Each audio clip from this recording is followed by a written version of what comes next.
tarda i a tothom. Ens sentim absolutament reconegudes amb la moció que ha llegit la Raquel i també amb les paraules de les companyes que ens han precedit. Però crec que com que al final es diuen coses en aquest plenari que crec que tenen transcendència i tenen impacte, i també les que es diuen a fora, també des del grup socialista volem deixar palès el nostre posicionament aquí a la Diputació de Barcelona, però també a tot arreu. Crec que ni cap al 25 de novembre, parlant de violència de gènere, no puguem aprovar una declaració institucional, crec que és un fet greu.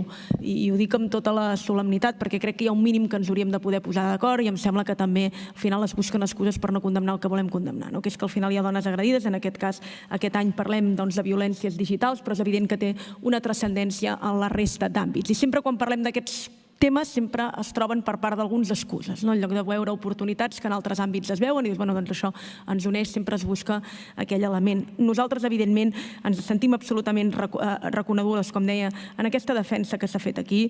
La violència masclista digital és violència masclista, ho volem deixar clar.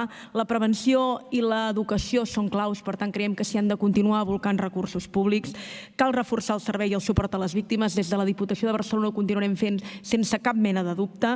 Treballarem conjunt amb el món local i afegeixo també amb les entitats feministes perquè ens hi sentim reconegudes, perquè és un model que ens agrada, perquè hi ha un tercer sector que evidentment està implicat i per tant des d'aquí tot el nostre suport com sempre hem fet. Tenim un compromís institucional ferm que acabarem defensant i que defensem a tots els àmbits on podem i per tant hem de poder viure lliures també en aquest cas, com deien aquest any, als entorns digitals. Per tant, per nosaltres, per a totes i tots, continuarem avançant per un feminisme més fort que mai i ho volem dir des d'aquí sense cap mena de complex. Moltes gràcies a tothom.